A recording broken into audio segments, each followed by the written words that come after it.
Well, joining us now is Sasha Poparic, and he has an international perspective on the real estate market. You know, we have a way that we have here in America of buying and selling houses, which is different than the rest of the world. We've only seen one way for several decades, but even that way is undergoing a lot of different changes. We've had major lawsuits between brokerages and others fighting each other in court in terms of how listings are going to be done, how real estate is going to be done, commissions and things like that. Two major lawsuits with the National Association of Realtors, one in 2023 that was $1.8 billion. And then there was another one for 400 and something million dollars that happened in 2024.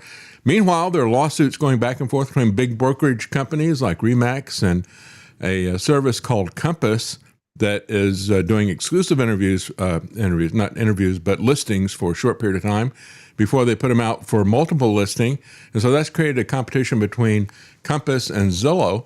So Sasha has a company that is the first international real estate platform. So I thought it'd be kind of interesting to get his perspective on how things are rapidly changing here in the United States, as well as what is customary internationally. So joining us now is Sasha Poparic, the founder of Immobilium, I guess is the way you pronounce it. Is that correct? Correct, sir. And thank you, David. Thank you for having me on your podcast. Well, thank you for coming on. Yeah, it's kind of interesting. A lot of tech changes are really happening. And I think even when we look at the ability of artificial intelligence to go through and sort through a large amount of data and bring that home and make some sense of it, we're not at the point yet where the AI agents are really working that well, but theoretically, you could have an AI agent that would go out and look at listings, and you tell it you want to be in this general area, and you give it some other parameters, maybe about schools or this or that, and have it do a sort through of all the data that's out there and present candidates to you. Well, what do you think is going to be happening in the real estate market? Wow. I mean, we had this like little chat before we started it, and I think that a major thing that's going to happen is that, unfortunately or fortunately, agents are going to become more and more obsolete. Mm-hmm. And I remember human agents. You mean real estate agents? Absolutely. The physical appearance of an agent, because the work that agents provide today, it's not even as close what was happening 10, 15. I'm not even talking about 20 years ago.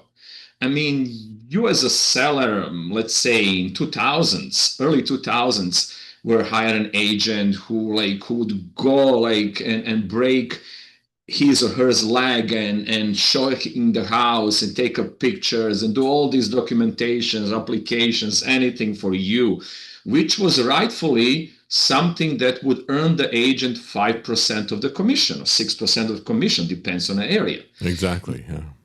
Today's age, I mean, I am not sure what agents are actually doing except being Instagram models. I mean, it's, you can say, okay, so people are going to look at me now because I have tons of friends who are agents and tons of friends who are brokers. And I think they already know this whole thing. This whole COVID period shook that tree of 400,000 agents in California alone, coming down to maybe like only 30% of them actually selling something. And, because every single agent prior the interest rates coming to just a few percent and was making $200,000 a year, buying the brand new Beamers, buying all amazing purses, like if it was a female agent. And it was like irritating the neighbor next door who was actually doing something else, being a hostess or being receptionist. And then she goes, neighbors like, oh my God, how do you make all this money? It was seller's market. Properties being sold left and right. And then they go, oh, look, you just go do your test, 3-4 months, whatever, you get your license and join my brokerage and I'm going to give you so many deals because the market is looking for buyers, to accumulate. And everyone was making money. When COVID hit, after the COVID, the economy started crashing down, all these things, most of the agents fell off. And they go back to their own roots, back to being hairstylists, back to be hostess, back to be receptionist. There was nothing on the market. There was no sales, but not just that. There was nothing that they could contribute towards the helping the industry grow. Mm-hmm. And I think that era has pushed technology to that roof, because every single agent who was sticking to this on gun, you know what, I'm going to stick to this thing. They were looking for ways how to utilize on technology itself, and how to monetize to make it easier for them to sell the property. Mm-hmm. So technology became its own beast, its own entity, its own, so to say, a being parallel towards the real estate industry. And people are start slowly adapting towards technology on enormous ways. So technology grew up next to the whole market. Now you're coming with concepts like Compass and Refkin, which is an amazing brain of a human. Like he saw that tech Mm-hmm. is future, and so did others. So did Zillow. So is Google right now. And it's becoming more and more relevant for you to use technology as a tool, and making it so accessible and so easier to even the agents who are not tech savvy to actually utilize the sales. I remember when we built our own tech in early 2020s, and I was going, and it was this blockchain thing, and people were asking, what is blockchain? Crypto was on top. Everyone was buying Bitcoin, everyone was buying Dogecoin, everyone was buying all these coins, everyone was making money. Mm-hmm. So agents themselves who were not so tech savvy would automatically associate blockchain and all this new technology to Bitcoin. As long as it was working and Bitcoin was rising, so to say the crypto was rising, they were the biggest fan of the tech. Mm-hmm. The crypto started crashing down, so much scam was happening. They were like then literally eliminating everything that they actually got associated when it came to technology. They didn't want to deal with this thing, that even us had to bury this whole amazing concept of transparency, security, and transaction on a global level, and put the agents first, the human factor first, which for us actually helped us build this franchise. It was actually a blessing in disguise, adding human factor and adding, this whole agents on top of it to make us grow. Now, Compass sees, hold on a second, we built something significant. We are expanding. We've been throughout and straightforward to this whole real estate winter and crypto winter, and there is a light at the end of the tunnel. Why do we have to now really deal whatever the National Association of Realtors, NAR, is dictating? Mm-hmm. There is no point of that. The same way that people see MLS as the major platform dictating their own ways. And Compass said, hey, I'm going to go and do it my own way. And this deal well with NAR, and that's why the lawsuits are starting. Yeah. Yeah. It is kind of interesting. As you're talking about this, what value do they add? And I remember when we bought a house in the early 80s, and we were in Texas, we were buying a house in North Carolina, and we had an agent who did what you were talking about. They would physically go around to the different places and take, at the time they had in the early 80s, they had like a fax machine that would give them a text description only of this property. And so they could look at it, see how many square feet it was and bedrooms and things like that. But they didn't have any way to actually transmit pictures. So they would go around and take pictures of it. They'd spend a lot of time looking at it and that type of thing. But and then narrowing it down, talking to us, narrowing it down. And then when we came to visit, they had a list of places that we could go look at.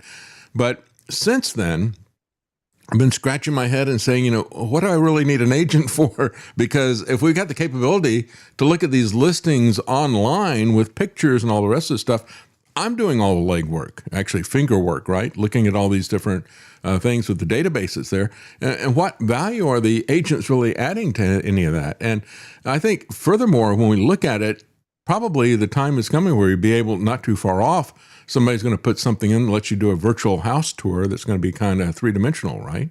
And you won't need to physically go there. You get a very good idea of it. You'll still want to go probably and kick the tires, but the being able to get a sense of the space and being able to move through it and that type of thing, I think that's probably the next thing that's coming. So the question then, is what function do these agents bring to it? And I think that's a key thing that's there.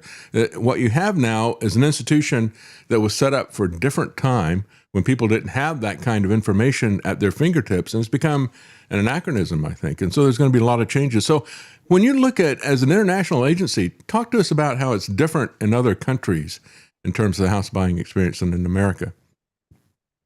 I think that, as you just said, and I completely agree with you. An agent had to come to you, fill up the papers, sign here, fax it, go, show you, drive you around. Oh my God, my first properties in the 90s. Actually, I got tired. I got tired driving around with an agent who set everything up. I could not even imagine that I had to deal with this thing, that I had to deal with sellers, with seller's agent, with escrow, with title. Because the security and transparency through technology did not exist. Today, you sign everything with DocuSign. You don't even have to go to notary anymore. There is RON, remote online notarization, that you and I can now really be with a third-party notary public through a video call and notarize everything. So I don't have to leave the house. The problem that this thing is still not there, it's the getting used to a factor. The same way it took you a long time to switch from a cab, from a taxi into an Uber. The same way it took you a long time to switch from a BlackBerry to an iPhone. You cannot even imagine not having like so to say, like a keyboard to type. Like, what is an iPhone? You were fighting it while technology was there and growing it. More and more people are getting comfortable with dealing with their own thing. Now you're going to say, is 5 to 6% commission worth it for an agent to collect on a property that's been sold through an agent? In today's age, today's society, absolutely not. Absolutely not. Because most of the work is already been prepared by a seller. If the seller is really wants to put some effort, they can deal with what you may call it, with title company. They can deal with escrow. They can deal with inspection. There is still this securing concept of a buyer not trusting the seller. It's not like you're buying something from your brother next door. You're buying through someone that do know. So that's why they're using these brokerages, because brokerage is, so to say, someone who guarantees that the process, the legitimacy of the process is going to be completed right. And that's when the seller and buyers are needing a third party. Generally speaking, if I will meet you now and we put something on a paper and it's like, okay, let's just be honest with each other. Let's go through inspection together. Let's go through this together. We both can bypass 5-6% commission. The only thing that's needed here is an escrow, which is something that, like, until we submit all the paperwork, is the main factor of holding this transaction and the money. Agents, what I'm seeing where agents are needed, it's like in art business. It's easy for you to sell an emerging artist's painting who now through your show can showcase it. Look what I have. Go to one of these platforms and buy it. And you say, okay, great. When you are coming to like Picasso's, when you are coming to Frida Kahlo's or Pollock's, or those really abstract or like very expensive collectors artists, they're worth millions and millions of dollars.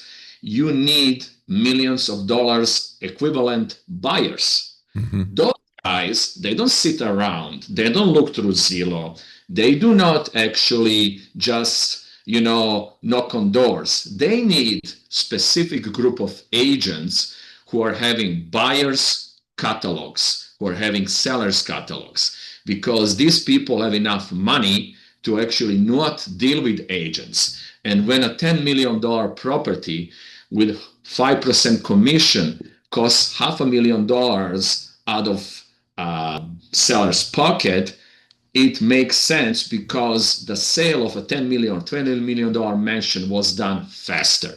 These individuals may always need some agents. But if I have a $400,000 condo in, I don't know, call it like Phoenix, Arizona, I don't know why I need an agent for. What this agent is going to do? The place is on the market. It's nothing extravagant. As long as you get yourself a loan and you can tell me that you have a proof of funds, I'm there to close the deal and to save us 20 grand. Why not? Yeah. So those are the things that I'm seeing agents being still part of some society down the road versus like being associated with every single property on the market. Yeah, when you're talking about the high-end properties, it reminds me when I've been to Jackson Hole, I see the real estate dealers that are there at places like Sotheby's, because you think of as a fine art auction house.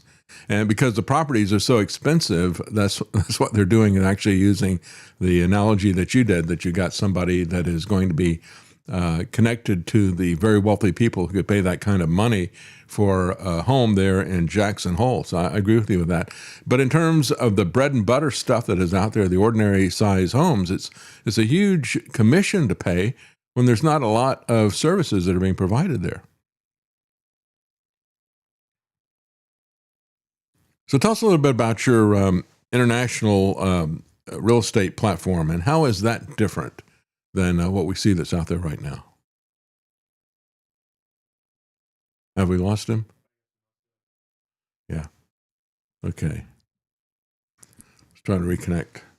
I think we got cut off. Oh, okay, so, we did. Yeah, that's right. Okay, we're back now. Let's. Yeah. I said. So tell us a little bit about your platform, Mobilium, and it's the first international real estate platform. How does that operate that's different from what Americans are used to seeing through realestate.com and Zillow and their local agents? Well, as an American real estate industry, you're always kind of associate what's in your backyard, what's close to you. I have friends of mine who I'm trying to sway over to buy amazing properties in Spain, in Greece, even Africa, Dubai, South America, amazing deals. Now with Maduro gone in Venezuela, there's so many deals over there. And we all know that Venezuela potentially, where we have our operation, it's at one point it's going to be probably like the most prosperous country in South America. But now convincing you, David, to tell you, hey, why don't you buy a $10 million hotel in Isla Margarita, Venezuela? You would tell me, Sasha, this is all great, but I do not know anything about that area. And I tell you, dude, you're going to make 3 times the money what you're going to make in Los Angeles, because national increase in properties in California, it's like 10% versus, let's say, what's happening overseas. You're going to tell me, Sasha, I like my 10% because I don't know the law, the rules and regulations or anything like that, versus something that could be overseas.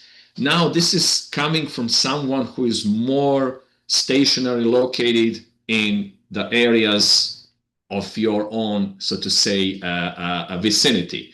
But major companies, major investors, they don't buy anything local. It's already over exaggerating.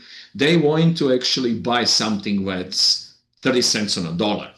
And those are the guys that actually use us or any other major international franchises to purchase properties in St. Lucia, or purchase properties in different other countries with security and transparency. So what we did, we actually created technology that allows all this transaction to happen, connecting with the banking systems, connecting with converting crypto into a fiat. That's a major concept that some countries still do not accept, crypto payments. So we are converting them and, sending fiat, which means dollars or euros, into those countries. And of course, securities, Here you have in America, almost by default, inspection, title, as we say, like escrow. In other countries, you don't. So for you to just go and buy something in another country It's like a risk that you're taking unless you have somewhere there on the ground doing that legwork for you, doing this security for you. Mm-hmm. And what we actually have done, we have so far 102 global locations in 60 countries. So we syndicated boutique brokerages to be under our umbrella, to be under our franchise. We still gave them and we still told them to keep their own identity. Mm-hmm. That's another aspect of international way of thinking. Oh, you're gonna come here as a predator. You're gonna take my name away. It's not Travis Knight real anymore. Now it's Remax. So we said, no, no, no. How about you still Travis Knight, and we just give you the roof over your head and technology to make you more transparent to international buyers. And then you say, okay, great, I'm happy about that. Like it's a sensitive concept. Mm-hmm. But what we're doing, we are not just catering to an American buying something in Malta. What we are doing, we are focusing on where the diaspora, the immigration is, like focusing to access those like centers where, let's say, there is 500,000 Greeks living in Chicago. So pretty much they're going to be 99% buyers of the Greek properties in Greek islands or something like that. We're not going to force feed some American, tell him, dude, buy this thing in Athens. We're going to go to Greek communities. We're going to go to Greek cultural centers and say, hey, we are here to help you buy something from back home. Because eventually you may just go back, immigrate, retire, and be where you came from. Mm-hmm. And by starting that, we open those doors, those pipelines, where now even in Americans who have nothing to do with, let's say, Greece in general, as an example, are willing to purchase properties there. And why?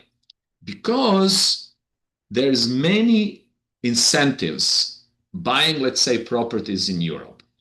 You can actually secure yourself a EU residency, European residency, by buying a 250,000 euros property or piece of real estate in Greece.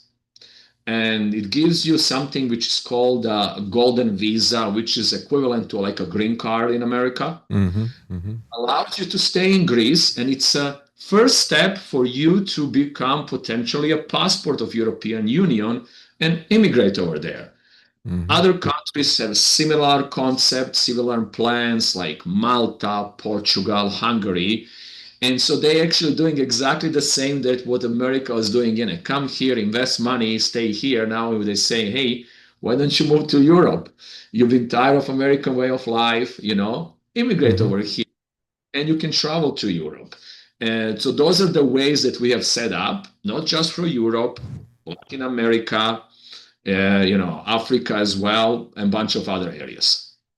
I see. Yeah, that's kind of interesting. Years ago, I remember John Davidson, who was with the National Taxpayers Union. One of the things he was saying was, you want to try to make sure you got what he called residential ambiguity. Am I really? I have a footprint in several different countries, and he looked at it as a way of kind of keeping your foot in the door for freedom. If it gets really bad in one area, you can get out. Of course, we've had a lot of people who have emigrated out of the United States because of things that they see happening here.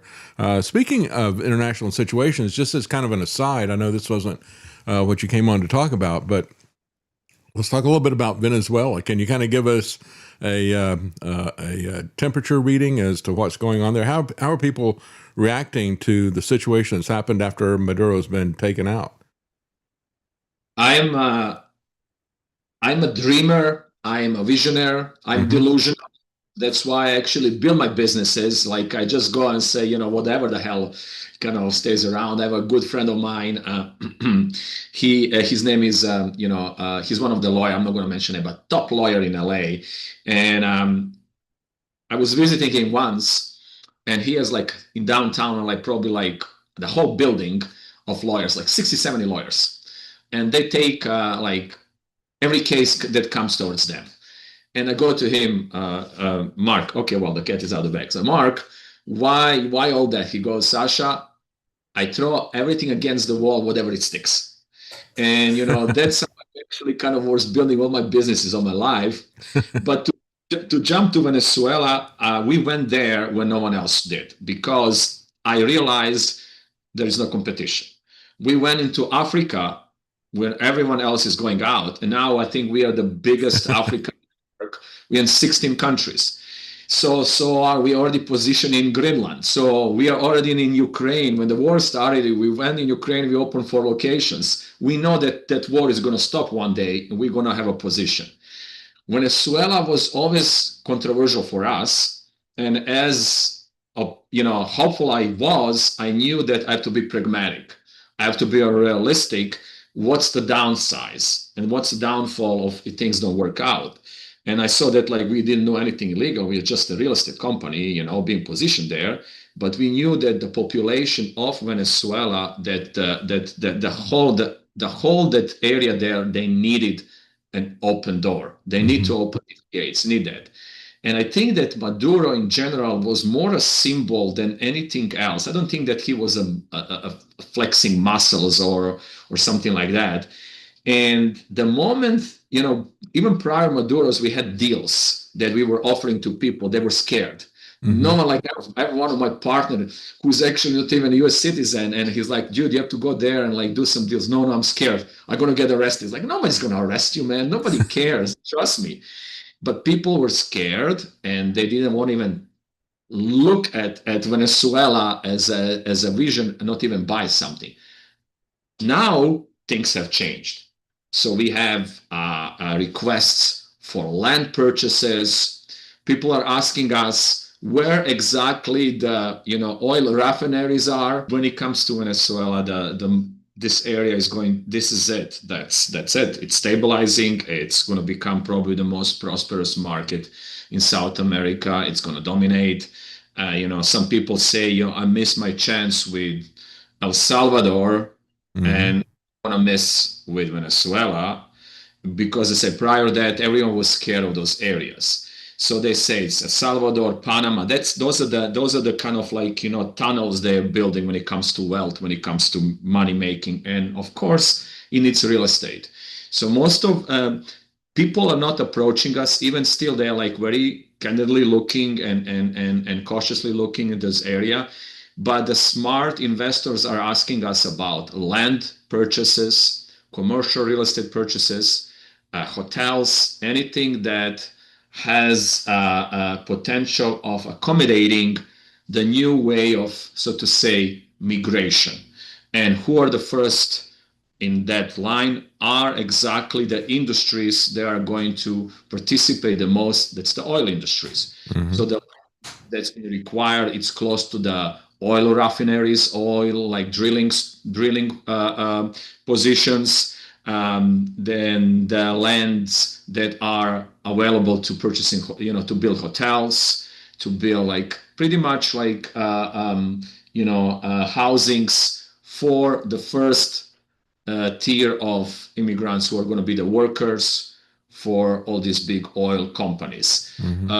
Next to it are now more and more interest, not as Caracas itself. I don't think that area has any appealing concept unless you are bringing some business headquarters. But from a residential point of view, people are feeling more and more now confident looking into, islands there, Venezuelan, like Isla Margarita. It's between Curacao and I think Aruba, or these areas.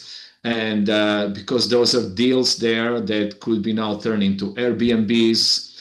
Everything that Venezuela was missing for all these years, it's shifting down there from a business perspective.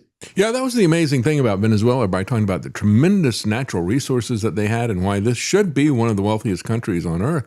And yet, because of politics and other things like that, it really kept that from happening. So what you're doing is you're helping people to identify, I guess we could say, fixer-upper economies that are there. Not just a particular house in a particular neighborhood, but seeing where there's a region that is poised to really grow, I guess. How would you advise people in terms of investing in real estate, especially internationally? Well, I mean, not that I'm trying to put myself first in this game, absolutely not. I think that we are in the beginning stage of what we are going to be, especially with technology that you mentioned. And you mentioned how AI now kind of can give you the whole scenario. And I was associating with this company that actually are Canadians, and they moved to Dominican Republic and they built this software even 4 years ago that AI was just starting. And they were literally the reason they did that because the Dominican Republic has the biggest influx of Canadian immigrants. They live in Canada, moving to the Dominican Republic because it's one of the biggest economies in this whole Caribbean belt. So they didn't know where to move. So they created the software in-house, those couple of programmers, and they said, "Hey, I want to move to the Dominican Republic, but I have a father who is 80 years old and he cannot walk far enough, and I want to make sure there is a bench, in front of the house, and I want to make sure that like there is no school close to it because schools are loud." So they build this software. What it does, it actually searches 7 billion points of like photos through Google Map and analyzes every single area where any house is for sale. So now when you go to a listing and you see, all these filters, you see like, I want a 3-bedroom house with like 2 bathrooms and accepts dogs, and it's close to here and close to there, and you can look it on a map, but you don't know if there is like traffic light close to it, or if it has this, in which schools. So pretty much you going there and you seeing one segment, but not 3 days later it may bother you that there is kids there coming out of school every single day, and you just $3 million house. So this software even back then can pretty much give you the whole scenario. You give the whole scenario where you should move, and then it eliminates all the other listings in that area that would actually be problematic for your way of life. Wow. Now, imagine how far this thing is going to go, coming down the road. And it's just going to help people move abroad.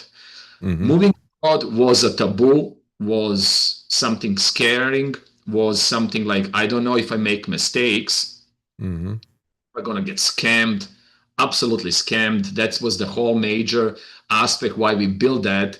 And I remember sitting at our early stages in 2020s in in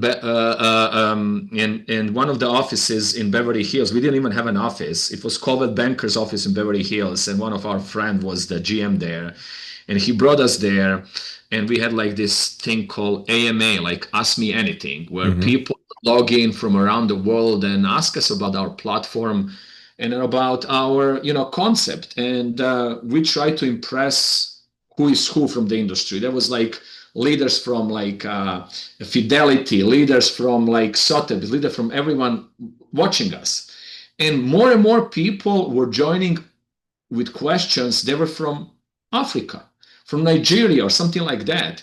So I want to be a bigot and not to take their questions. So I took 1, 2, 3 questions, and at one point I was like, okay, this is not looking good for me, because I was hoping someone from London is going to join in and ask me how to buy a property in Beverly Hills or some Tokyo, how to buy property in, let's say, like, I don't know, like Dubai. So I said, let me double down on that. So I opened up a conversation with that individual, and the gentleman asked me, like, when are you guys going to open your location in Lagos, Nigeria? And I'm like, okay, I don't even know where that is, So I'm Googling while I'm talking. I was like, okay, I see it. And I asked him, I'm not sure, sir, we're going to look for it. We're just opening now those big metropolitan areas, Barcelona, this and that. And I asked him, but I don't understand how we would make money. And then he goes, we do not trust our own family sending money to put as a down payment. Imagine sending money to an agent who is somewhere there, and with the idea that it's going to be safe, because they don't have escrows down there. They don't have things like we have in America, which is beauty of money security. And that was this aha moment when I asked him, but who is actually buying most of these places? He goes, our immigrants, our diaspora, who are all over the world. And that was this like, ram opening a door for us how to position ourselves and how to actually assist the buyers. And from that end, everything went on the other direction, which means then we start allocating where an American who would love to retire can move without any hesitation or any kind of worries that his or her money is going to be stolen, the transaction is going to be done, that that the property is going to be as they said, especially for a reason of no escrow, especially for a reason that there is properties they are not in register like here. As much as we complain about NAR or Compass doing one thing or Zelle or whatever, are the most secure real estate market in the world, because real estate in America, it's commodity. In the world, it's something that people go there, they buy and they sell. People here know they're going to stick here for next 20, 30 years. They have a value. The prices are going to go, even if inflation is, going to eat some of this appreciation, so to say, it's still going to be valuable at 20 years later that like your kids can inherit it. Versus in a world when you have to have tons of components, they're going to help you out. So we position those components, we position those tools, and we are pretty much the most transparent platform and concept around that for any kind of purchases. Doesn't matter if it's residential, commercial, hotels, casinos, islands, name it. We are there to assist and help. Well, I imagine most Americans, most of us are not. Most of us are not in the market for a casino. That's a Trump family, I guess. But most of us are not in the market for that. But there might still be reasons for us to do investment abroad. What kind of advice would you offer for people who are kind of middle class in America? There is there is a lot of incentives. Everyone loves Americans as much as could be rhetoric about that. Everyone loves American money. And, so there is areas that you have to feel comfortable. Like, there's people that, we sold properties in Mauritius, that actually it's growing exponentially. It used to be just an island where the main source of GDP was agriculture. But now they changed to the industry, and they're making it now more, changing to like tourism, changing towards like, opening doors to more migrants coming there, retiring over there. It's much more affordable lifestyle. So people ask, okay, what are pros and cons to go there? And once there is a wave of developments, there is many deals. So the point is, what are you buying this thing for? Are you buying this property so you can rent it out and have yourself some kind of like passive income? Or are you buying this thing to move there and live there? And that all depends on particular buyer. If people want to retire and they want to have like more affordable way of life, because if they have any 401k, it doesn't matter. Let's call it a 401k is $500,000. That $500,000 in America, it's not going to last much longer. That's right. If you're comparing it to different areas. Now, what they had was something close to them. They were moved to Mexico. They maybe moved to Caribbean islands somewhere they were associating. They never thought about moving to South America, moving to, Indian Ocean area like Mauritius, Seychelles, all these areas, or Europe. So the deals there are significant. And I think that especially with options for you as an individual residential buyer, which is not the case in America, to purchase a condo, a house, and secure yourself a residency, which can open the door for the rest of the European countries, for example, it's an appealing incentive, and it's something that drives people to invest more and more.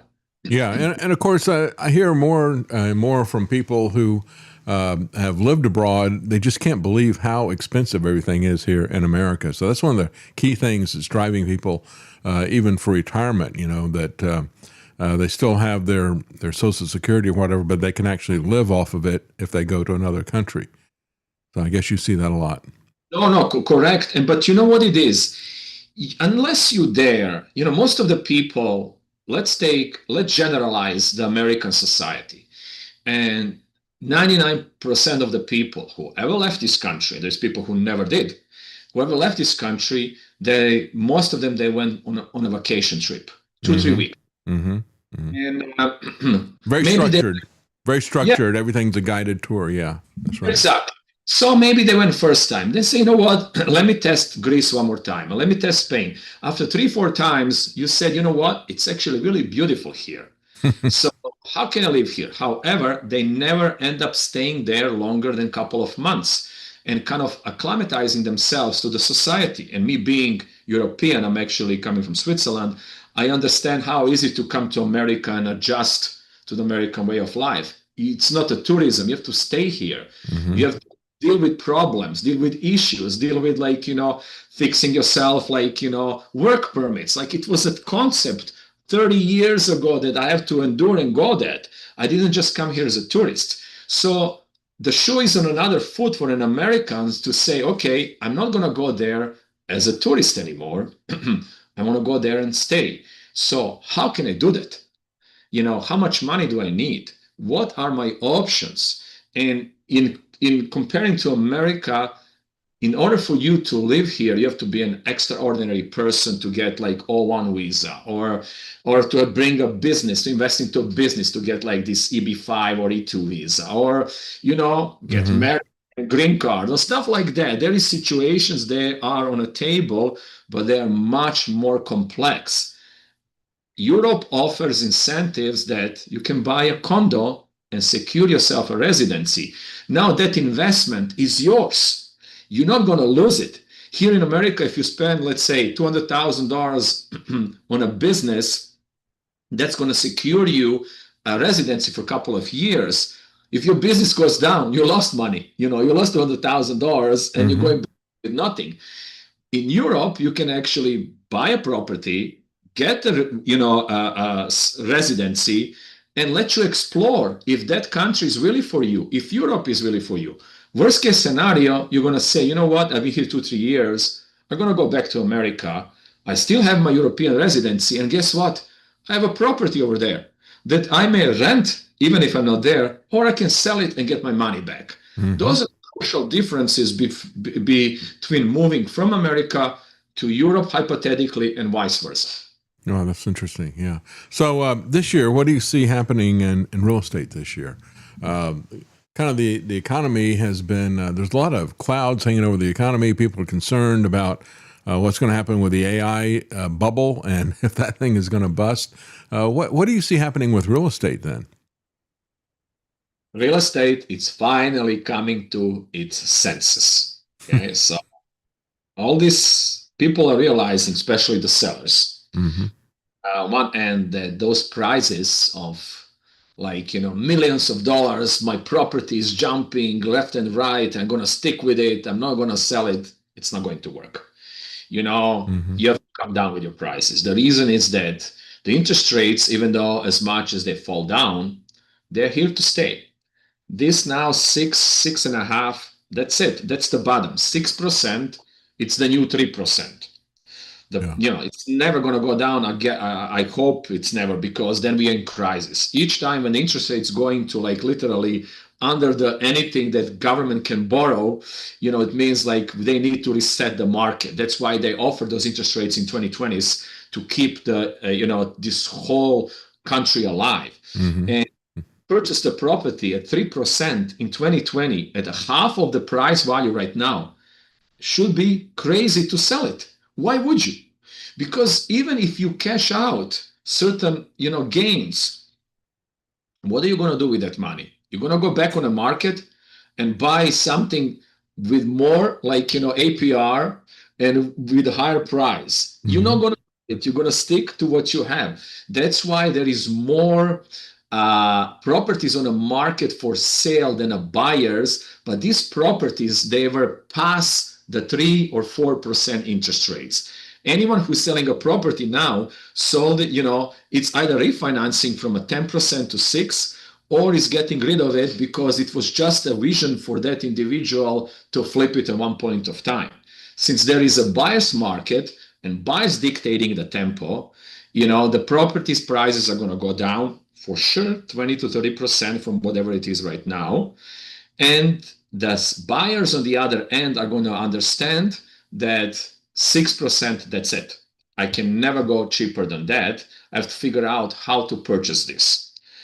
The biggest problems they are coming along are not even the prices of the properties or interest rates. It's insurance. The insurance prices went through. Yeah, especially like in California, for example. Yeah. Oh my God. Oh my God. Anything you touch, it doesn't matter if you want to insure your own puppy. It's like over 200%. I'm not even talking about houses, because the major insurance companies, especially with Pacific Palisades fires and all these things that happened, last year, they literally exodused California. It's becoming a danger zone. It's becoming something that they definitely going to go in bankrupt. So whoever stayed raised the premiums through the roof. And if you do not pay attention to that, even on a nationwide, base, you may end up paying like double interest rates, because if your house is now, paying almost half of your mortgage on insurance, you're going to think twice if you're going to buy this house. Yeah.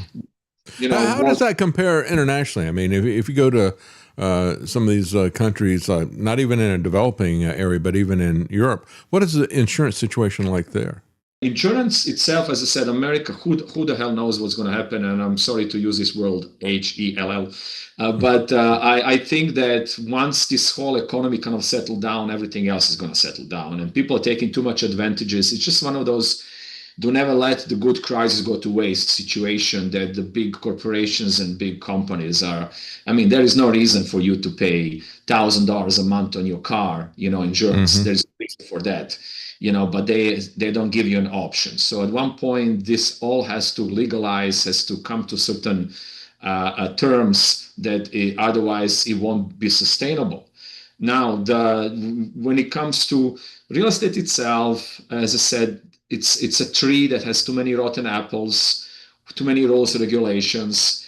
Technology is going full speed.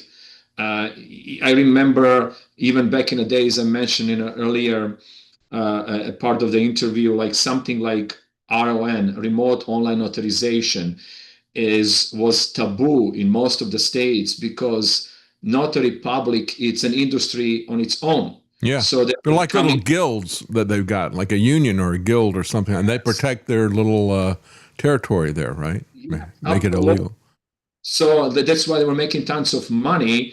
And let's say, and I'm not gonna give you the wrong data, but let's say 2 years ago, out of 50 states, 31 had remote online notarization options because of the COVID shifted this whole technology to be, acceptable. Well, let's say states didn't, and that's California. So anywhere else, we could have finished the deal that like I'm in California and you're in New York and I can buy your property like literally with a camera, like, oh, this is it. And in California, no, you need a present of a notary public, which means you have to fly from New York to do that. So technology, I think it's taking charge. And once certain rules and regulations come into a place, and especially with crypto situation, I think it's going to be parabolic. Because all that part of this blockchain, all the part that's been built, it's not legit. It's just not acceptable to the society, to the regulatory systems. Once it's set in stone, it's going to be an open market for tech to be a dominant part. And then brokerages and agents are going to come there as a tool. So it's going to flip the switch. Here, tech is a tool. A few years from now, agents and humans are going to be the tool towards technology. That's interesting. Yeah. We were talking about insurance, and of course that comes into the bigger issue of affordability. And, we have a very expensive prices here in America. Our insurance is very high. How does that compare to like Europe and some developing markets in terms of insurance? I think that insurance in general, and I'm seeing some other countries, it's jumped everywhere because, uh, uh, we're talking about economies were tanking, the whole interest rates were jumping, so everything kind of went with it. But here in America, it's more about shares for the shareholder and price per share earnings. And the more they generate, the more the money the stock market is going to make. Mm-hmm. It's not close to the level in Europe. Why? Because America has its own one system rules, where in Europe, even though you're part of European Union, every single country has their own rules and regulations. So the insurance there in Switzerland and the rates are not the same that are in Germany or like let's say France or Portugal. Mm-hmm. They are kind of based on the local economies. Here in America, even though we have states and they are kind of independent, but at the end of the day, certain rates they're federalized and they're pushing it across the board. In Europe, it's like they have to adjust to each other. Why I'm saying that? Like, because if one country that's part of the European Union cannot keep up with the other country because it's less prosperous, so they are helping the less prosperous country not to pull the whole European Union down. And that's why the control it's more towards regional aspect versus global European or international aspects. That's interesting. Well, let's talk a little bit about what you do with your company. And of course, I'll just spell this out for people. The name is IMMOBILIUM, Immobilium, okay? And people.com. And people can find that. What kind of a service do you provide to them in terms of taking all your expertise and experience in these different markets together? What is it that they find from your corporation? Sure. First of all, it's spelled immobilium.io. I as an Ivan O because it's a tech company. Oh, okay. .io, not .com. Yeah. Okay. Um, well, from a tech perspective, we secure fastest way of purchasing property where you literally, if everything is intact, you can buy it like as if you were on Amazon buying shoes. So on both ends, like with one-click purchase, that's our motto. Like if we have something now in Spain, let's say in Ibiza, there is a property there. So what we do, we already pre-vet this property. We do inspections. We collect documentations, like from a sellers. It's already done. It's like a product. We're putting it on a platform. So there is no reason for you now to fly to Spain to check this property. There is no reason for you to deal with 6 weeks escrow, due diligence, research. We did all that prior putting it on a property. So the buyer comes and see, oh, this is ready to go. We are not wasting time. So let me conclude this transaction. And so that's one aspect, assuring that product as in real estate, as a product, it's ready to go, because that's the only one asset in the world that actually it's not, there is no option to buy it as you're buying, shoes. Right. It's encumbered with a lot of technicalities, yeah.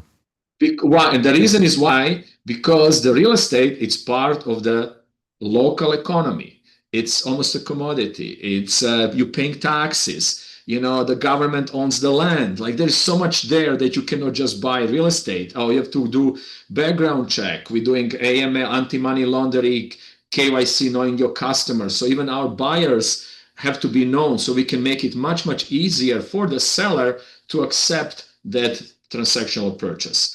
And so we open these doors that people go all around. They come to us. Okay, let us close this transaction through you guys, because you have, so to say, troops on the ground in Spain helping us out, that we do not have to fly to Spain to actually check the property. Someone over there is going to do all this thing for us, all due diligence, all that's necessity of this transaction, and I'm still here in California.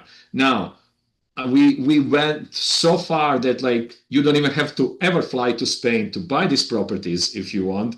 We can do all the documentations online for you. But if you will, that's the icing on a cake. You go there to pick up your keys. So you don't have to fly going back and forth and waste time. Mm-hmm. Not just that. Mm-hmm. Whenever you go to Europe, whenever you go to any other countries, most of the time you go on vacation. You're not going to go and spend 2-3 weeks looking for a properties. You Mm-hmm. go there to relax. And when you go back, you never went to any country as a tourist and say, oh my God, how many days we have? 4. Let's just go buy something. These things don't happen. You go back and you say, I loved Spain. I want to go back there. I want us to live. What's the next step? And then the steps is like, oh, let me call some local agents in Spain. Most of these agents don't maybe even speak English. And you just, this whole dream of moving abroad collapses for you. It's becoming too complicated. Mm-hmm. But with us, we do all due diligence prior. We are assisting and helping you as the buyer have the smoothest possible concept available. That's very interesting. There's one other thing, too, in terms of affordability. You know, one of the trends that we see happening here in the United States is there's a lot of states and a lot of talk by politicians about eliminating property taxes. And what is the property tax situation that you typically see, let's say, in the EU? Are they pretty high, I would imagine? Each country has their own rules and regulations. Mm-hmm. Each country has their own taxes. Each country has their own availability or allowance who can purchase properties. So there is no general rule. And to be honest with you, with that said, even the way and timelines, how long can it take for you to actually purchase property are not set in stone. Like, and that's the taxes in let's say in Switzerland are much more different than the taxes in Germany.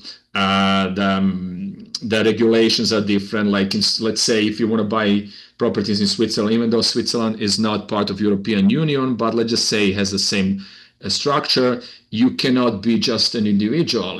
They don't want to deflate the market. They don't want to work with flipping properties like you're doing in America. You buy one day, you sell it tomorrow. Yeah.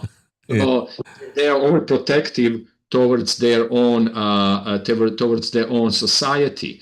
And speaking, let's say of Israel, let's say it's becoming so difficult. Like, okay, regardless of the current situation, but even prior to that, in order for you to purchase something in Israel, and I may be wrong exactly the concept, I don't know everything top of my head, you have to send money to 3 different parties. You have to send, partial purchase goes to a seller, partial purchase goes to someone who is something like escrow. It's between a notary public and a lawyer, and a partial purchase goes to the government. And then you ask yourself, why the government? Because the government has to collect taxes, but they don't have a fixed tax system. So they're going to keep that money until they figure out how much the seller actually owes them money. So situations like this just push the buyer away because it's becoming too complicated. The good thing is that many of these countries, as I said, offer incentives through these taxes. And it's helpful because it makes you think twice where you should spend your money or your retirement money on, before you say, hey, it's about time for me to stop with work. Yeah. Well, that is something that is becoming increasingly common, I think, for Americans to start looking abroad in terms of how they can afford to live after they retire. But as you point out, it's a very complicated system, and that really is interesting that you've stepped into that as a information resource and a kind of a Sherpa, I guess, if somebody's going to take a long journey. That's a very important service. Yeah. That's if I may just cut you off. We mentioned casinos, we mentioned shopping centers, we mentioned stuff like that, and it's out there that it's 20 cents, 30 cents on a dollar. They need buyers, and now talking about something like that, it's not limited to just group of people. There could be syndication of us buying something in Europe that can actually be our investment, not just our place to go and live or to potentially putting on Airbnb. But you sit here, you're limited what you have in front of you. Mm-hmm. You limit what you have in your vicinity. You may eventually change the state, because you still want to go and check it out back and forth. But buying a casino in Cyprus, which is part between Greece and Turkey, and it's an amazing deal. Even if you want it, it was like, damn, how I going to do that? They have deals, especially after Corona, when they destroyed the whole market. Yeah. There were abandoned hotels, abandoned shopping centers that they would love to sell to someone, but the capital is limited in Europe. So this is where we're opening a door, even for commercial real estate. Hey, what do you need? We buy it, foreclosures, abandoned projects. This is where this major key is, that like residential buyers, an average Joe can potentially buy, because it's cheaper. I hate this word cheaper, more affordable in Europe.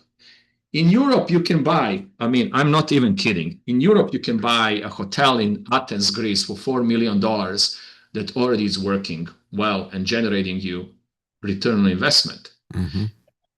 Stuff like that, it's so appealing. What's $4 million for, people to take a loan, a couple of friends, and buy a hotel? It's everyone's dream, and then even move there or just rent it out. But how am I going to do that? That's the biggest concept. Yeah, that's amazing. Well, thank you so much for joining us. It really has been fascinating to kind of get a picture of that. And again, the company is IMMOBILIUM, Immobilium, and that's .io. Yes, thank you so much. Sasha Poparic, thank you so much for joining us and giving us a view of what's happening in the rest of the world as we look at real estate and economies that are happening there. Thank you so much. It was nice being invited. I love your studio, environment. It looks amazing. I'm a big fan of listening to you, and you're much more pleasant, so to say, almost like in virtual person than like just listening. Well, thank you very much. I appreciate that. Have a good day. Thank you. Well, certainly technology is changing everything. It's changing it at a very quick pace. And I want to get his perspective as somebody who knows the American market, but also knows other markets and has that perspective. We're going to see these institutions that have been around for a very long time. They've outgrown, not outgrown, but the technology has outgrown the way that we actually buy and sell houses. So we're going to see a lot of change in that. But the bottom line is, Klaus Schwab has got it right. You will own nothing as long as you got property taxes. That's one thing that we need to work on here in America to make sure that we actually can own property, or they will take it from us with that. So I hope you found that interesting. Thank you for joining us. Have a good weekend.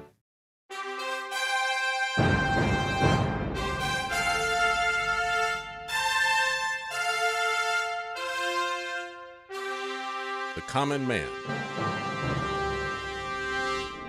They created Common Core to dumb down our children.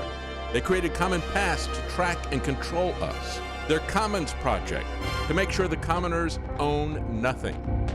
And the communist future. They see the common man as simple, unsophisticated, ordinary. But each of us has worth and dignity, created in the image of God. That is what we have in common. That is what they want to take away. Their most powerful weapons are isolation, deception, intimidation. They desire to know everything about us while they hide everything from us. It's time to turn that around and expose what they want to hide. Please share the information and links you'll find at davidknightshow.com. Thank you for listening. Thank you for sharing.